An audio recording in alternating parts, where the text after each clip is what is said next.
రాజులు 5వ అధ్యాయం. ఇశ్రాయేలు రాజు ఈ పత్రికను చదివి వస్త్రములు చింపుకొని చంపుడుకను బ్రతికించుటను నేను దేవుడినా ఒకనికి కలిగిన కుష్ఠరోగమును మాన్పుమని నా యొద్దకు ఇతడు పంపటయేమి, నాతో కలహములకు కారణము అట్లా ఎట్లు వెతుకుచున్నాడో మీరు ఆలోచించుడనేను. దేవుని స్తోత్రం కలుగుగా. రాజు, ఇజ్రాయెల్ దేశానికి రాజు. ఎవరా రాజు? ఎలీషా దినములలో ఇజ్రాయెల్ దేశాన్ని పరిపాలించుతున్న రాజు ఎవరంటే ఆయన పేరు ఆహాబు. అతని భార్య పేరు యెజెబెలు. ఈ ఆహాబు రాజు పత్రికను చదివి వస్త్రాలు చింపుకొని చంపుటకు బ్రతికించుటకు నేను దేవుణ్ణా, ఒకరికి కలిగిన కుష్ఠరోగం మాన్పుమని నా యొద్దకు ఇతడు పంపటయేమి, నాతో కలహమునకు కారణం అతడు ఎట్లు వెతుకుతున్నాడో మీరు ఆలోచించండి. సిరియా దేశం అంటే వీళ్ళకి భయం. ఎవరికి? ఇజ్రాయెల్ దేశానికి భయం. ఎందుకంటే తరచూ యుద్ధాలు జరిగేవి. ఆ యుద్ధాలలో సిరియా దేశం వాళ్ళు విజయం సాధించేవారు. మొట్టమొదటి వాక్యం మనం చదివినట్లయితే, సిరియా రాజు సైన్యాధిపతి అయిన నయమాను నాకు ఉండేను, అతని చేత యెహోవాయే సిరియా దేశములకు జయము కలగజేసి ఉండేను, కనుక అతడు తన యజమానుడి దృష్టికి గొర్రెడై దయపొందిన వాడాయను. చూసారు ఇక్కడ మాట చూడండి. అతని చేత యెహోవాయే సిరియా దేశములకు జయము కలుగజేసి ఉండేను. జయము ఎవరిస్తున్నారంట? యెహోవా దేవుడే జయం కలుగజేస్తున్నాడు. ఇక్కడ వాక్యమే సత్యం. యెహోవా దేవుడే జయం కలుగజేస్తున్నాడు. అయితే ఇక్కడ ప్రాముఖ్యమైన విషయం ఏంటంటే, ఇజ్రాయెల్ దేశంలో దేవుడు ఎవరు? యెహోవా దేవుడు. సిరియా దేశంలో వాళ్ళు అన్య దేవతలను ఆరాధించేవారు. వాళ్ళు విగ్రహారాధికులను విగ్రహారాధన చేసేవారు. బహుదేవతారాధికులు విగ్రహారాధన చేసేవారు. వాళ్ళు ఏమనుకుంటున్నారు? ఏ దేశం మీదన్నా మేము విజయం సాధిస్తే మాకు ఈ దేవతలే మాకు విజయాన్ని తీసుకొస్తున్నాయి, ఈ దేవతల వల్లే మేము జయం పొందుకుంటున్నాము అని అనుకుంటున్నారు వాళ్ళు. కానీ నిజానికి ఇక్కడ విజయాన్ని చేకూర్చేది ఎవరు? యెహోవా దేవుడు. యెహోవా దేవుడు. అయితే ఎందుకు వాళ్ళు విజయం పొందుకుంటున్నారంటే, ఎందుకు ఇశ్రాయేలీలు ఓడిపోతున్నారంటే, ఇశ్రాయేలీల యొక్క అవిధేయత. వీళ్ళు కూడా విగ్రహారాధన చేశారు, వీళ్ళు కూడా దేవతలను ఆరాధించారు, వీళ్ళు దేవుడు చెప్పినట్టు వినలేదు, దేవుడికి ఆయుష్కరంగా ఉన్నారు, ఆయన దుఃఖపరిచారు, ఆయన చేయొద్దన్న పని చేశారు. అప్పుడు దేవుడి కోపం వచ్చింది, సిరియన్లకు వాళ్ళని అప్పగించినప్పుడు వాళ్ళు వచ్చి ఏం చేసేవారు? వీళ్ళ మీద యుద్ధాలు చేయటము, వీళ్ళ మీదకి వచ్చేసి దాడి చేసేసి వీళ్ళు పట్టుకుని వాళ్ళ దేశానికి తీసుకెళ్ళిపోయేవారు.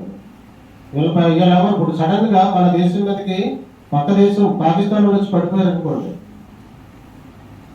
మనం ఓడిపోయామనుకోండి, మనల్ని వాళ్ళు తీసుకుపోతారు, ఆ దేశం తీసుకుపోతారు. మన పిల్లల్ని మనల్ని ఎవరు దొరికితే వాళ్ళు తీసుకుపోతారు, తీసుకుపోయి బానిసలుగా చేసుకుంటారు. అంటే మన చేత పని చేపిస్తారు, వెట్టి సాగిరి చేపిస్తారు, మన శ్రమను దోచుకుంటారు, మన కష్టాన్ని వాళ్ళు దోచుకుని వాళ్ళు డెవలప్ అవుతారు, వాళ్ళు అభివృద్ధి చెందుతారు. అట్లా చేసేవాళ్ళు సిరియా దేశస్తులు. ఇప్పుడు ఇజ్రాయెల్ దేశము, సిరియా దేశము, ఈ రెండు దేశాలు కూడా ఇప్పుడు ప్రజెంట్ ఉన్నాయి. ఇజ్రాయెల్ దేశం ఉంది, సిరియా దేశం కూడా ఉంది. ఇప్పుడు ఇజ్రాయెల్ దేశానికి సరిహద్దులు ఏంటి? ఇజ్రాయెల్ దేశానికి సరిహద్దులు ఏంటంటే, తూర్పున యోర్దాను నది ఉంటుంది, ఆ తర్వాత సిరియా దేశం ఉంటుంది. అంటే ఇది ఎక్కడ ఉంది? సిరియా దేశం ఇజ్రాయెల్ దేశానికి తూర్పు దిక్కుగా ఉంది. పడమర ఏముంది? మధ్యధరా సముద్రం ఉంది. పడమర మధ్యధరా సముద్రం ఉంది. వెస్ట్రన్ బ్యాంక్ కూడా పడమరగానే ఉంటుంది. తర్వాత ఉత్తరాన ఏముంది? లెబానన్ ఉంది. లెబానన్ ఉత్తరంగా లెబానన్ ఉంది, దక్షిణంగా ఈజిప్ట్ దేశం ఉంది. ఇవి ఇజ్రాయెల్ దేశానికి సరిహద్దు దేశాలు. ఈ సరిహద్దు తగాదాలు ఆనాటి నుంచి ఈనాటి వరకు జరుగుతూనే ఉన్నాయి. ఈ సరిహద్దు తగాదాల వల్ల ఎన్నోసార్లు యుద్ధాలు జరిగినాయి. కానీ ఎవరు నెగ్గారు? ఇజ్రాయెల్ దేశం వాళ్ళే నెగ్గారు, వాళ్ళే నెగ్గుతారు. ఎందుకంటే దేవుడు వాళ్ళ పక్షంగా ఉన్నారు.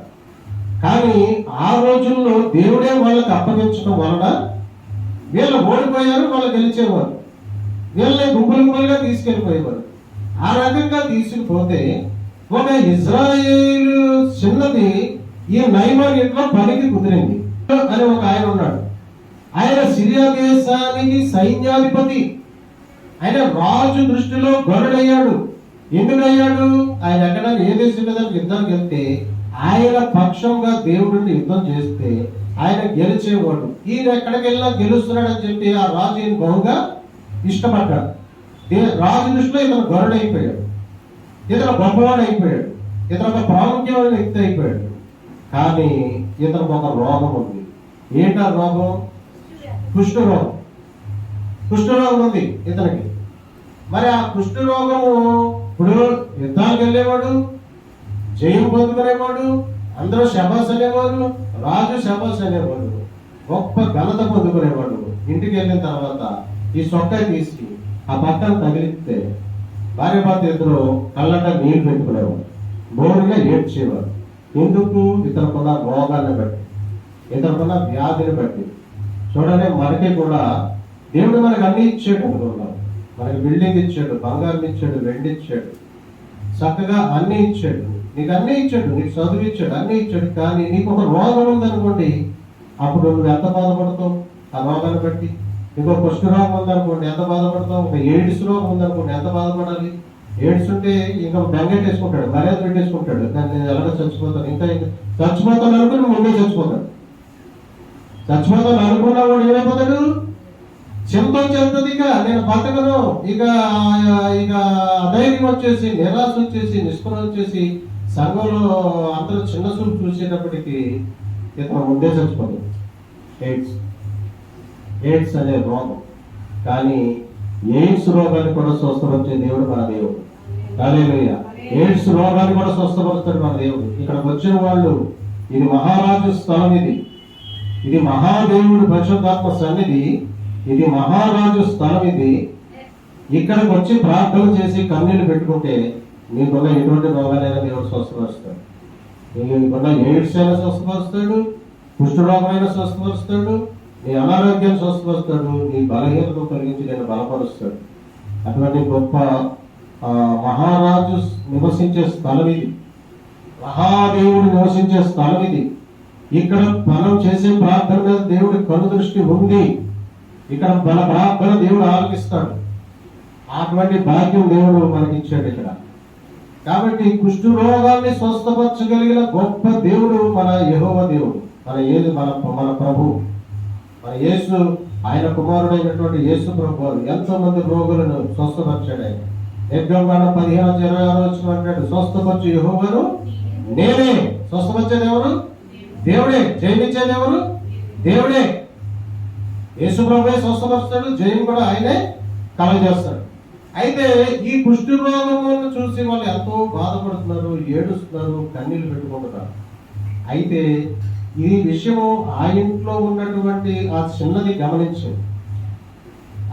గమనించి అమ్మ, మన అయ్యగారిని మా దేశంలో, మా ఇజ్రాయెల్ దేశంలో ఒక ప్రవక్త ఉన్నాడు, ఆయన ప్రార్థన చేస్తే ఎలాంటి రోగమైన స్వస్థత వస్తుంది. మన అయ్యగారిని దయచేసి అక్కడికి పంపండి, అక్కడ పంపండి అని ఒక మాట చెప్పింది. వాస్తవానికి చిన్నది చెప్పకూడదు, ఎందుకంటే వాళ్ళ దేశానికి వీళ్ళు ఎవరు శత్రువులే కదా. తీసుకొచ్చి వాళ్ళు బానిసత్వం చేయించుకుంటారు కదా, పరిమర్శకంగా ఉపయోగించుకుంటున్నారు కదా. ఎవరైతే సాధారణంగా ఏంటనుకుంటారు? చెప్పకూడదు అనుకుంటారు, వాడు ఆ రోగం కూడా చావని అనుకుంటారు. కానీ ఆ పిల్ల చెప్పింది. ఎందుకు చెప్పిందంటే అది దేవుని ప్రేరేపణ. దేవుడు ఆయన పక్షంగా ఉండి యుద్ధాలు కలగజేస్తున్నాడు కదా, యుద్ధాలు జయిస్తున్నాడు కదా. అది దేవుడి ప్రేరేపణతో ఆ పిల్ల చెప్పేస్తే అప్పుడు ఈ విషయము రాజుకి చెప్పాడు. ఈయన వెళ్ళి రాజుతో చెప్పాడు, అయ్యా, ఇజ్రాయెల్ దేశంలో ఒక ప్రవక్త ఉన్నాడంట, ఆయన ప్రార్థన చేస్తే నా రోగం నయమైపోతుందంట. మరి ఇది సంగతి అంటే, అయితే నువ్వేం కంగారు పడుతూ నేను రాజుకి పత్రిక పంపుతాను అని ఈయన ఏం చేస్తాను, ఒక పత్రికను రాసి రాజుకి పంపుతాడు. ఆ పత్రికలో ఆహాబు దేశం రాజు చదువుకొని, ఇదేంటి నేనెవరిని బతికించడానికి, చంపడానికి నేనెవరిని, కుష్ఠరోగాన్ని మార్పడానికి నేనెవరిని, మీరు నాతో కయ్యానికి కాలు దొరుకుతున్నాడు చూసారా మీరు అని ఆయన అనుకున్నాడు. అయితే ఈ విషయము ఆ దేశంలో ఉన్నటువంటి ఎలీషా ప్రవక్తకు తెలిసింది. తెలిసినప్పుడు అయ్యా మీరెందుకు బట్టలు చెప్పుకుంటారు, అతను నా దగ్గర పంపడు అని పంపన్నప్పుడు ఈ విషయము ఆయన రాజుకి గౌరవపురప్పుడు సిరియా దేశపు రాజు సైన్యాధిపతి అయిన కుష్ఠరోగిని నైమాన్ని ప్రవక్త దగ్గరికి పంపాడు. ప్రవక్త అయినటువంటి ఎలీషా దగ్గరికి ఆయన వచ్చాడు. ఆయన పరివారంతో వచ్చాడు. వచ్చి ఈయన ఏం చేస్తున్నాడు, పైన కొండ మీద ఉండి ప్రార్థన చేసుకుంటున్నాడు. ఆయన వచ్చాడన్న సంగతి తెలుసుకున్నాడు. సాధారణంగా ఒక దేశానికి సైన్యాధిపతి అయినటువంటి ఒక గొప్ప వ్యక్తి ఇప్పుడు టీవీలో కనపడతాడు. ఈ రోజుల్లో అయితే గొప్ప వ్యక్తులు టీవీలో కనపడతారు. మనకి ఒక మంత్రి, ప్రధానమంత్రులు, ముఖ్యమంత్రులు, ఎమ్మెల్యేలు, ఎంపీలు టీవీలో కనపడతారు. వాళ్ళు ప్రాముఖ్యమైన వ్యక్తులు. అటువంటి వాళ్ళు వచ్చినప్పుడు ఏం చేయాలి, గౌరవించడం కోసం వెళ్ళాలి. గౌరవించడానికి వాళ్ళు గౌరవించినప్పుడు నేనే ఉన్నానండి, ఇక్కడ ఉన్నాను, ఏదో రాష్ట్రంగా ఉన్నాను. ఎమ్మెల్యే గారు నా కోసం వచ్చారంటే నేను ఆయన్ని ఇక్కడి నుంచి ఒక మనిషిని పంపించేస్తే ఆయన ఏమంటాడు, కోపడతాడు కదా. ఇదేంటయ్యా ఎమ్మెల్యే, నేను ఈ నియోజకవర్గానికి నేను ఎమ్మెల్యేని, నేను ఆజ్ఞాపిస్తే పోలీసులు వచ్చి అతను అరెస్ట్ చేస్తారు, నా దగ్గర డబ్బు ఉంది, ఆఫ్టర్ ఆల్ ఈ పాస్టర్ అయ్యా నన్ను నాతో కనీసం నా దగ్గరికి వచ్చి మర్యాద కూడా ఇవ్వలేదు అని ఆయన అనుకుంటాడు. అయితే ఈ ఎలీషా పవర్ఫుల్ దైవజనుడు, ఒక గొప్ప దైవజనుడు. ఈయన దేవుడి మీద మాత్రమే ఆధారపడ్డ వ్యక్తి, ఈయన ప్రార్థన చేసే వ్యక్తి, ప్రార్థనాపరుడు. ఈయన ప్రార్థనాపరుడు, దేవుడి మీద ఆధారపడే వ్యక్తి, మనుషుల మీద ఆధారపడలేదు. ఎంత గొప్పవాడైనా ఈయన అనవసరం, ఎంత గొప్పవాడైనా రాజులైనా లెక్క చేసేవాడు కాదు. ఏలియా రాజు లెక్క చేయలేదు, ఎలీషా రాజు లెక్క చేయలేదు. అలాంటి వ్యక్తులు దైవజనులు అంత గొప్పవాళ్ళు. అయితే ఆయన వచ్చాడు. ఈయన ఏం చేశాడు తెలుసా, ఒక దూతను పంపాడు, అంటే ఒక మనిషిని ఆయన దగ్గరికి పంపాడు. అయ్యా మీరు వెళ్ళి యోర్దాను నదిలో 7 మార్లు మునగంటే మీ కుష్ఠరోగం నయమైపోతుందని చెప్పాడు. సిరియా రాజుకి కోపం వచ్చేసింది, నయమానికి ఎక్కడ లేని కోపం వచ్చేసింది. ఏంటి, నేను మా దేశం నుంచి ఇక్కడ వరకు నేను అంత గొప్ప వ్యక్తిని, సైన్యాధిపతిని, ఏ దేశం మీదకి వెళ్ళినా దేశం మీద యుద్ధం చేస్తున్నాను, నేను వాళ్ళు ఓడిపోతున్నాను, నేను గెలుస్తున్నాను, ఇంత గొప్ప వ్యక్తిని నేను వస్తే ఆఫ్టర్ ఆల్ ఆ నదిలోకి వెళ్ళి మొరమని చెప్తాడా? అలాగైతే మా దేశంలో లేవా? ఈ యోర్దాను కంటే శ్రేష్టమైన నదులు మా దేశంలో లేవా? అమరయ్యలు, పర్పర్లు మా దేశంలో లేవా? అనే రౌద్రంతో తిరిగి వెళ్ళిపోతాడు. రౌద్రంతో తిరిగి వెళ్ళిపోతాడు, కోపంతో తిరిగి వెళ్ళిపోతాడు. ఎందుకు? నయమాన్ దగ్గరికి రాలేదు, పలకరించలేదు, ప్రార్థన చేయలేదు అని అతను కోపం వచ్చాడు. రౌద్రంతో తిరిగి వెళ్ళిపోతున్నాడు. అప్పుడు అన్నాడు, ఆయన పక్కన ఒక సేవకుడు అన్నాడు, ఆయన స్నేహితుడు అన్నాడు, అయ్యా ఆయన ఏదైనా గొప్ప కార్యము చెయ్యండి అంటే మీరు చేయరా? ఇప్పుడు మీరు మీ రోగం, కుష్ఠరోగాన్ని నయం చేయమని మీరు వచ్చారు. ఆయన అప్పుడు అంటాడు, అయ్యా నువ్వు ఇజ్రాయెల్ దేశానికి అందరికీ లేదా ఈ పని చేయి, లేకపోతే మీ సిరియా దేశంలో అందరికీ భోజనాలు పెట్టు, లేదా ఏదో ఒక గొప్ప పని అని చెప్తే మీరు చేయరా? చేస్తారు కదా. ఆయన ఏం చెప్పాడు, అయ్యా యోర్దాను నదిలోకి వెళ్ళి 7 మార్లు మునగమన్నాడు, మునిగితే అయిపోతుంది కదా. ఎందుకంటే మునిగితే అయిపోతుంది కదా, మనం మునుగు చూద్దాం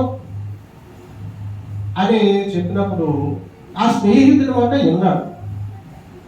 అందుకనే మనకి మంచి స్నేహితులు ఉండాలి, మంచి సలహా చెప్పే స్నేహితులు ఉండాలి, మనం మంచి దారులు నడిపించే స్నేహితులు ఉండాలి. స్నేహితులు ఉంటారు, ప్రతి మనిషి కూడా స్నేహితులు ఉంటారు. ఇందులో చెడ్డ వాళ్ళు ఉంటారు, అసూయ పడే వాళ్ళు ఉంటారు, ఈర్ష పడే వాళ్ళు ఉంటారు. ఎవరైనా బాగుపడుతుంటే అసూయపడి తప్పుడు సలహాలు ఇచ్చి ఆయన పాడు చేసేవాళ్ళు ఉంటారు.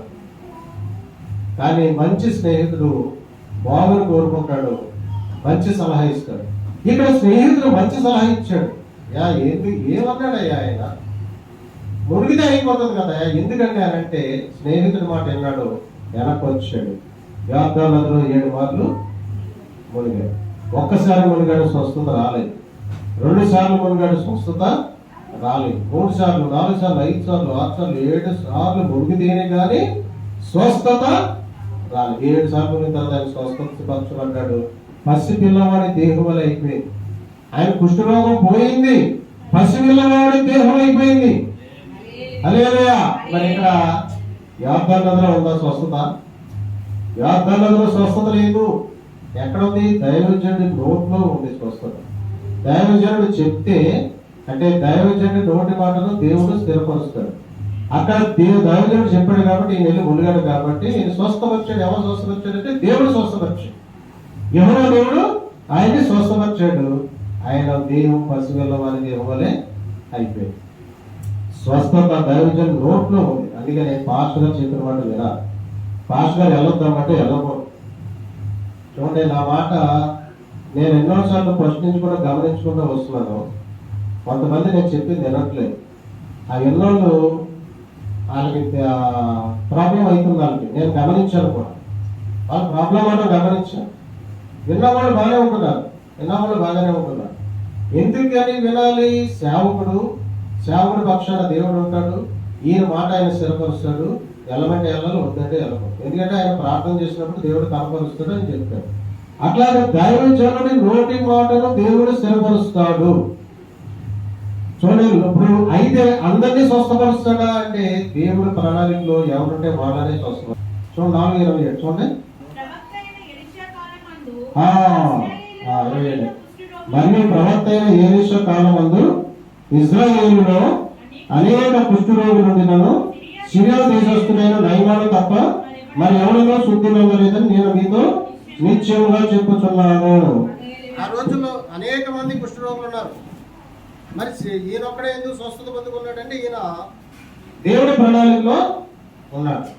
ఈయనకి దేవుడి ప్రణాళిక ఉంది. అంటే బహుశా ఈయన ఒక మంచి వ్యక్తి కావచ్చు.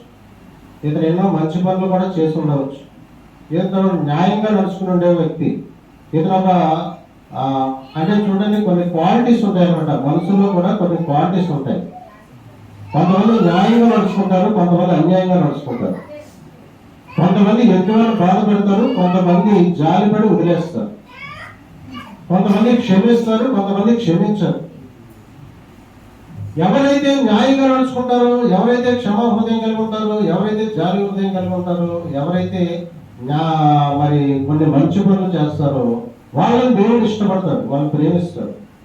వాళ్ళకి దేవుడు ప్రణాళికల మీద ఉంటుంది. వాళ్ళని ఎన్నుకుంటాడు దేవుడు.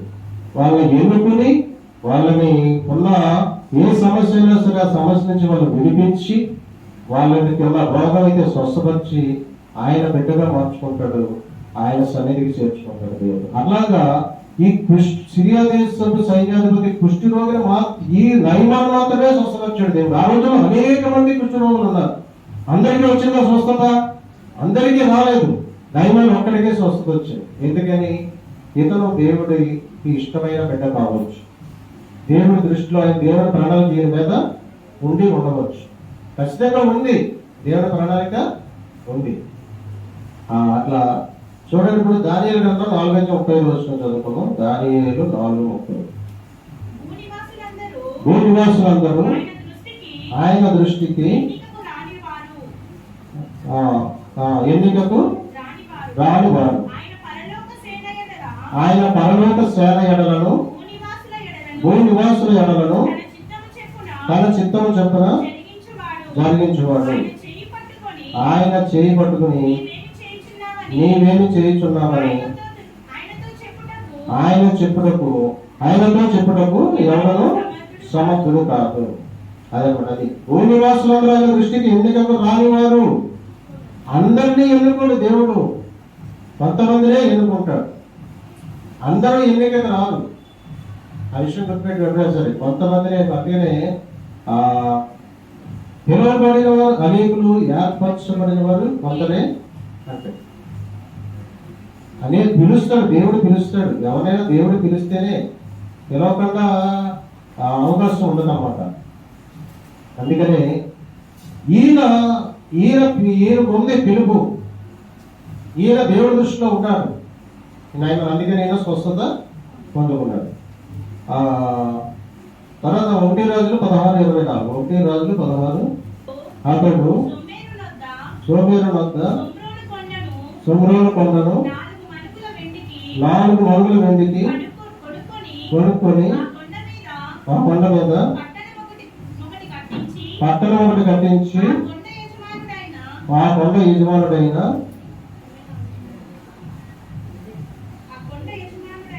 ఆ, షెమెరు అన్నతనిని ఆ, పేరును పెట్టి ఉమ్.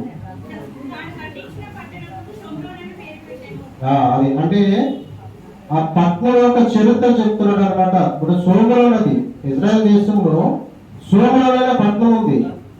ఆ పట్టణాన్ని ఆ సోమరోని రాజధానిగా చేసుకుని పరిపాలిస్తున్నాడు ఈ ఆహాబు. అదనమాట, ఈ ఆహాబు రాజు సోమరోన్ పట్టణాన్ని రాజధాని చేసుకుని ఇజ్రాయెల్ దేశాన్ని పరిపాలిస్తాడు. అయితే ఈ సోమరోన్ ఎట్లా ఏర్పడిందంటే ఆ 24 షెమెరు అనే వ్యక్తి 4 వరులు నుండి కొనుక్కొని ఆ కొండ మీద పడ్డాం. అదే షెమెరు ఆయన పేరు మీద సోమరోన్ అనే పేరు వచ్చింది అనమాట. అది సోమరోన్ పట్టణము. సోమరోన్ అనేది ఒక ప్రాముఖ్యమైనటువంటి పట్టణం. ఈ రోజు కూడా అదే పేరుతో పిలువబడుతుంది, సోమరోన్ పట్టణం. షెమెరు అన్న వ్యక్తి 4 వరులు వెళ్ళి కొన్నాడు. అది కొని ఆ కొండను కొన్నాడు. ఒక కొండను కొని దాన్ని ఒక పట్టణం కింద కట్టాడు. ఈయన పేరు పెట్టి ఈయన పేరుతోటి షోమ్రోన్ అనే పేరు వచ్చిన వల్ల ఈ షోమ్రోన్ రాజధానిగా చేసుకుని అహాబ్రాజు పరిపాలిస్తున్నాడు. అక్కడే జరిగిందన్నమాట. ఈ సంఘటన అంతా కూడా అక్కడే జరిగింది. అక్కడ ఎలీషా ప్రవక్త ఉండటం, అక్కడ అహాబ్రాజు ఉండటం, వాళ్ళ దగ్గరికి ఈయన వెళ్ళటం, ఈయన అక్కడ స్వస్థత పొందుకోవటం, ఇవన్నీ జరిగినాయి అన్నమాట. అందుకనే దేవుడు ప్రణాళికలో ఉండాలి. ఆయన కూడా తర్వాత ఆయన స్వస్థత పొందుకున్నాడు. స్వస్థత పొందుకుని ఎలీషా దగ్గరకు వచ్చాడు. కొన్ని కానుకలు ఇవ్వబోతున్నాడు. ఈయనన్నట, నేను ఎవరి సన్నిధి నిలబడుతున్నానో ఆ దేవుని ఒట్టు, నేను కానుక తీసుకోను, నాకు అవసరం లేదు అన్నాడు. కానుకలు ఇస్తున్నాడు ఆయన, వెండి బంగారము. ఆయన మామూలు విషయం ఏంటి, కానుకలు అంటే కొన్ని కోట్ల రూపాయలు విలువ చేసే కానుక ఆయనకి పట్టుకెళ్ళి, ఎందుకంటే ఆయనకి డబ్బు అంటే కుదవలేదు. ఆయనకి కావాల్సింది ఏంటంటే స్వస్థత, రోగం నుంచి విడిపించబడాలి. ఎంత డబ్బు ఉండే ప్రయోజనం ఉండే, రోగాలు ఉంటే ఎంత డబ్బు ఉండే ప్రయోజనం, ఎంత బంగారం ఉండే ప్రయోజనం. బంగారం తింటావా, వెండి తింటావా, డబ్బు తింటావా? మనిషి ఆరోగ్యంగా ఉండాలి. ఆరోగ్యమే మహాభాగ్యం. అందుకని ఏం చేయాలి, ఆరోగ్యాన్ని కాపాడుకోవాలి. ఏమేమి పాటించాలో అవి పాటించాలి. ఉదయం లేచి వాకింగ్ చేసుకోవడం అని, చక్కగా మంచినీళ్ళు తాగాలి, శ్రేష్టమైన నీరు తాగాలి. ఒకవేళ నీళ్లు నీకు శ్రేష్టమైన దొరకకపోతే కాచుకుని తాగు. నీకు మినరల్ వాటర్ నీకు దొరకకపోతే కాచుకుని తాగు. ఫ్రూట్స్ తినాలి కంపల్సరీ. ఫ్రూట్స్ ఏ ఫ్రూట్స్ తినాలో తెలుసుకుని ఆ ఫ్రూట్స్ తినాలి. అలాగే తేలికపాటి భోజనం చేయాలి. 3 పూట్ల పీక్ దాకా తినవడం. బాధపడతారా వాటంటే? 3 పూట్ల పీక్ దాకా 3 పూట్ల పీక్ దాకా తింటే రోగాలు వస్తాయి.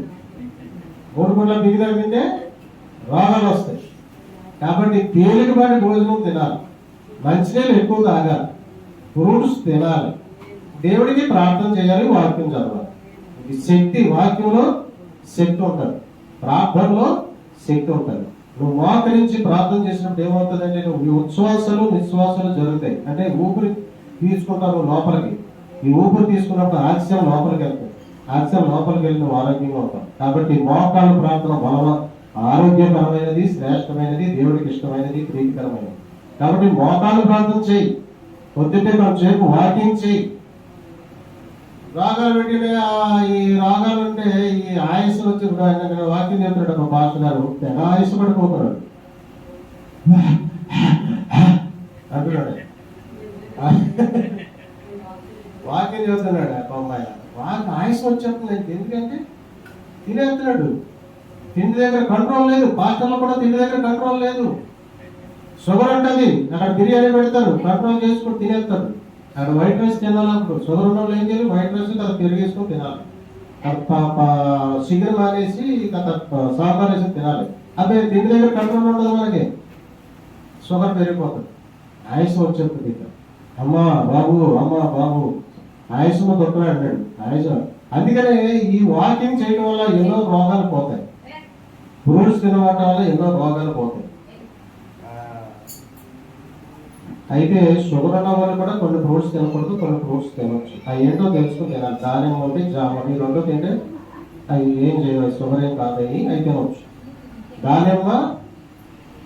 దానిమ్మ ఈ జామ, ఈ 2 తింటే షుగర్ ఉండదు. అయ్యో షుగర్ కాదు, తినవచ్చు. చికెన్ తినకండి, మటన్ వస్తుంది తినకండి. షుగర్ ఉన్న వాళ్ళు మటన్ వస్తుంది తినకండి. ఇట్లా ఆరోగ్యమే మహాభాగ్యం. ఆయన ఎక్కడ లేని సంతోషం వచ్చింది, స్వస్థత పొందుకున్నాడు. ఎక్కడ లేని సంతోషం వచ్చింది. పసిపిల్లవాడి దేహం అయిపోయింది. స్వస్థత పొందుకున్నావా, నీ దేహం పసిపిల్ల దేహం అయిపోతుంది తెలుసా మీకు? ఇప్పుడు నేను స్వస్థత పొందుకున్నా, నా దేహం పసిపిల్లవాడి దేహం చేశాడు దేవుడు. నాకున్న అనారోగ్యాలన్నీ దేవుడే తీసేశాడు. నాకున్న రోగాలు 2000 సంవత్సరాలు చచ్చిపోతానని చెప్పేసుకున్నారు. అప్పుడు భయంకరమైన రోగం ఉంది నాలో, దేవుడు తీసేసాడు, స్వస్థపరిచాడు. ఇప్పుడు నేను ఎలా ఉన్నాను చెప్పండి మీరు? 25 సంవత్సరాలు అయింది నేను స్వస్థత పొందుకొని. ఇప్పుడు ఎలా ఉన్నాను నేను? ఎంత ఆరోగ్యంగా ఉన్నాను నేను?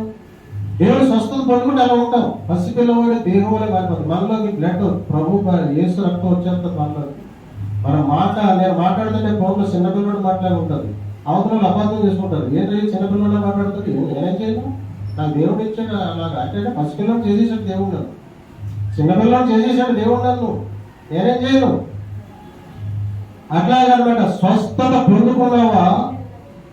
ఈయన స్వస్థత పొందుకున్నాడు, సంతోషంతో కారు పట్టుకెళ్ళాడు. ఆయన వద్ద పట్టుకోబాబు అవసరం లేదు, దేవుడనే నాకు దేవుడు ఇస్తాడయ్యా, నీ కాలికి నాకు ఎందుకు. అలాగే మాకు కూడా దేవుడు ఇస్తున్నాడు. మీరు మనం ఇచ్చే కానుకలు మన ఆశీర్వాదం కొరకే మనం ఇవ్వాలి. మనం దేవుడికి డబ్బులు లేవని ఇవ్వకూడదు. దేవుడికి ఆయన ఐశ్వర్యవంతుడు, ఆయన శ్రీమంతుడు. ఆయనకి వెండి అయింది, బంగారం అయింది, సమస్తం అయిందే. సర్వలోకంలో రాజు. ఆయన దగ్గర ఆయనకి నిధులు ఎక్కడ ఉన్నాయో ఆయనకి తెలుసు, బంగారం ఎక్కడ ఉందో ఆయనకి తెలుసు, వెండి ఎక్కడ ఉందో ఆయనకి తెలుసు. ఆయనకి ఎందుకు నువ్వు ఇచ్చే 10 రూపాయలు 20 రూపాయలు ఎవరికి ఇవ్వాలి? ఎవరి కోసం ఇవ్వాలి? 10, 20 దేవుడికి నీ కోసం ఇవ్వాలి. నువ్వు 100 అక్కడ నీకు 1000 ఇస్తాడు, 1000 అక్కడ నీకు 10,000 ఇస్తాడు, 10,000 ఇయ్యి, 1,00,000 ఇస్తాడు, 1,00,000 ఖర్చు పెట్టాడు, 10 లక్షలు ఇస్తాడు, 10 లక్షలు ఖర్చు పెట్టాడు, 1 కోటి రూపాయలు ఇస్తాడు. చట్టం అది, దేవుడు చట్టం గుర్తుపెట్టుకోండి. ఇది ఒక సీక్రెట్. ఇది ఆశీర్వాదం పొందుకోవడానికి. ఇవ్వటం ద్వారా ఆశీర్వదించబడతాం. అందుకనే దేవుడికి లేదని కాదు, ఆయన గొప్పవాడు. అలాగే పాస్టర్ గారు కూడా ఏం కావాలో దేవుడు ఇస్తాడు. పాస్టర్ గారు కూడా కానుకలు దేవుడికే ఖర్చు పెడతారు. పాస్టర్ గారు కూడా సేవలు కూడా కానుకలు ఖర్చు. అయితే కొంతమంది సేవలు అయితే మీ దగ్గర ఉంటేనేమండి, మీ అందరికీ వందనాలు, ఉంటేనేమండి, లేకపోతే ఇచ్చినా పర్వాలేదు, ఇవ్వబడతారు. సేవ అయితే జరుగుతుంది. దేవుని స్తోత్రం కలుగుతారు. సేవ అయితే దేవుడు జరుగుతుంది. ఆ సామర్థ్యం మాకు ఇచ్చాడు దేవుడు. ఎందుకు ఇవ్వాలంటే మనం ఆశీర్వాదం పొందుకోవడానికి ఇవ్వాలి దేవుడికి. ప్రార్థన ఎందుకు చేయాలంటే మనం ఆరోగ్యంగా ఉంటాం. మొట్టమొదటి మనం ఆరోగ్యంగా ఉండడానికి ప్రార్థన చేయాలి. ఎందుకు వాక్యం చదవాలంటే మొట్టమొదటి ఆరోగ్యం. దేవుడి వాక్యంలో శక్తి ఉంది, బలం ఉంది. నువ్వు ఆరోగ్యం పొందుకుంటావు, దేవుడు దర్శిస్తాడు, కళ్ళు వస్తాయి, దేవుడు మాట్లాడతాడు. దేవుడికి ఎంతో ఇష్టమైన పని అది బైబిల్ చదవడం అనేది. ఎంతో ఇష్టపడతాడు దేవుడు, ప్రేమిస్తాడు దేవుడు. 3 గంటల వాక్యం చదువుతుంటే దేవుడు దర్శించాడు, దర్శనాలు చూపిస్తున్నాడు, అభిషేకించాడు. అవును తెలుసా? ఏమి తెలియదు అసలు. బైబిల్ కూడా చదివించే అవకాశం నేను ఇవ్వలేదు. ఆవిడ పనిచేసేది పాపం, బైబిల్ కూడా చదివేది కాదు. ఎడితేడా ఇక్కడికి వచ్చేసిన తర్వాత ఆవిడని ఖాళీ ఇక్కడ పని వదిలేసాను, అక్కడ పని చేయటం అని చెప్పి నేను వెళ్ళేవాడు డ్యూటీకి. ఆవిడ ఏం చేసింది, 3 గంటలు 4 గంటలు బైబిల్ పట్టుకుని చదువుకుంటున్నా. ఇంకా బైబిలే చదువుకోండి. దేవుడు దర్శించాడు, అభిషేకించాడు. దేవుడు దర్శిస్తాడు, అభిషేకిస్తాడు. అంటే బైబిల్ చదివితే ప్రార్థన చేస్తే దేవుడు దర్శిస్తాడు, అభిషేకిస్తాడు. ఆ తర్వాత నీకు బలం ఇస్తాడు, నీకున్న రోగాలు స్వస్థపరుస్తాడు, నీకు సమృద్ధిని ఇస్తాడు. నీతో ఉంటాడు, ఇంకా ఆయన నీ పక్కనే ఉంటాడు, ఆలోచనలు ఎన్ని ఉంటాడు. ఎంతో జాగ్రత్తగా ఉండాలి. అప్పుడు ఏం చేయాలి? మనం జాగ్రత్తగా ఉండాలి. మన మాట ఆయన అంటాడు. మేము టీవీ అని గోలు పెడితే ఆ మాటలు విన్నాడు, టీవీ ఇచ్చాడు దేవుడు. బండి అంటే ఆ మాటలు విన్నాడు, బండి ఇచ్చాడు. మంచం గోలు మంచం ఇచ్చాడు. ఇప్పుడు ఇల్లు అంటే ఇల్లు సిద్ధపరచు. అట్లాగనమాట. మన మాట విని దాన్ని దేవుడు మనకు చేస్తాడు. దేవుడు నువ్వు నీ పక్కన దేవుడు ఉంటే నువ్వు మాట్లాడు, నాకు ఇది కావాలి ప్రభు అని అడుగు. మాట్లాడితే ఆ మాట దేవుడు వింటాడు, అది నీకు ఇస్తాడు. అందుకనే ఈయన స్వస్థత పొందుకున్నాడు. సరే తిరిగి వెళ్ళిపోయాడు. అప్పుడు ఏమన్నాడు తెలుసా? ఒక వాక్యం చదవండి. అప్పుడు యెహోవా నాకు తప్ప దహన బలైనను మరి ఏ బలైనను ఇతరమైన దేవతలను నేను ఇక అర్పింపను. ఏమన్నాడు చూసా? ఆయన ఒక తీర్మానం చేసుకున్నాడు. ఇక నుంచి నేను దేవతలకి బలులు అర్పించను, దేవతలను నేను పూజించను, దేవతలను నేను ఆరాధించను. ఈ దేవుడే నిజమైన దేవుడు, ఈ యెహోవా దేవుడు మాత్రమే నేను ఆరాధిస్తాను. కాబట్టి నాకు ఒక 2 కంచెలు కాడి 2 బస్తాలు మట్టి ఇవ్వండి. ఎందుకు ఆ మట్టి అంటే బలిపీఠం కట్టుకుంటా. యెహోవా దేవుడే దేవుడని ఇప్పుడు అందరికీ చెప్తా, ఆయన్నే నేను ఆరాధిస్తా. ఆ దేవుడు నన్ను స్వస్థపరిచాడు, ఆ దేవుడు నా దేహాన్ని పసిపిల్ల దేహం చేశాడు, ఎంత గొప్ప మేలు చేసిన దేవుడిని, ఈ దేవుడు తప్ప నాకు వేరొక దేవుడు లేడు అని ఒక తీర్మానం చేసుకున్నాడు. మనం కూడా ఈరోజు తీర్మానం చేసుకున్నాం, యెహోవా దేవుడు తప్ప వేరొక దేవుడు లేడు. దేవతలు కాదు, ఇతర దేవతలు ఇతర దేవుళ్ళని మనం ఆరాధించి మనము అనవసరంగా కష్టాలు కొనుక్కు తెచ్చుకుంటున్నారు. ఇబ్బందులు, ఇరుకులు, నీకు రావాల్సినవి రావు, ఆగిపోతాయి. నీకు రావాల్సినవి నీకు రావాలంటే దేవుడిలో కరెక్ట్ గా మారు.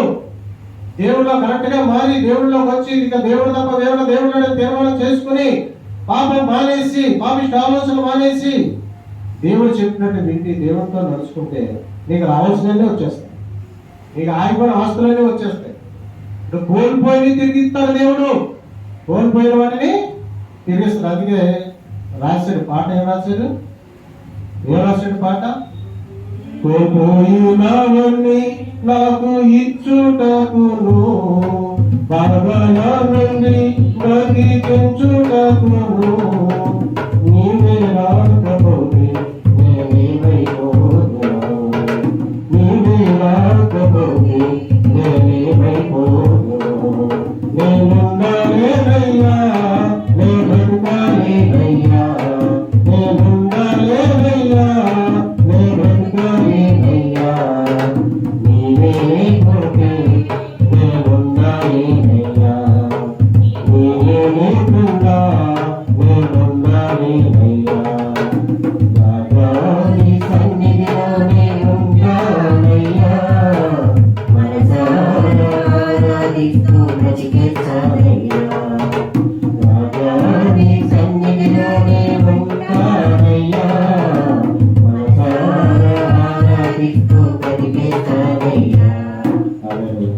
మహాపరిశుద్ధుడా, ప్రేమస్వరూప దేవుని ఇంతవరకు చక్కగా మాతో మాట్లాడే ప్రభావ, మీరు తప్ప వేరొక దేవుడు లేడని ప్రపంచానికి నిర్మించుకున్న దేవుడు కానీ, స్వస్థపరిచే యెహోవాను నేనంగా దేవుడు కానీ, స్వస్థపరిచే దేవ, పరిశుద్ధపరిచే దేవ, సమృద్ధినిచ్చే దేవ, జీవునిచ్చే దేవ, జీవింపజేసే జీవించడానికి కృప చూపించుతున్న దేవ, సహాయం చేస్తున్న దేవాన్ని స్తోత్రాలు.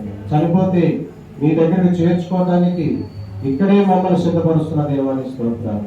ఈ లోకం తర్వాత మరొక లోకం ఉందనే విషయాన్ని మాకు బయలుపరిచి ఎటర్నల్ లైఫ్, నిత్య జీవం మాకు ఇవ్వడానికి మమ్మల్ని రక్షించుకున్న దేవాన్ని స్తోత్రాలు.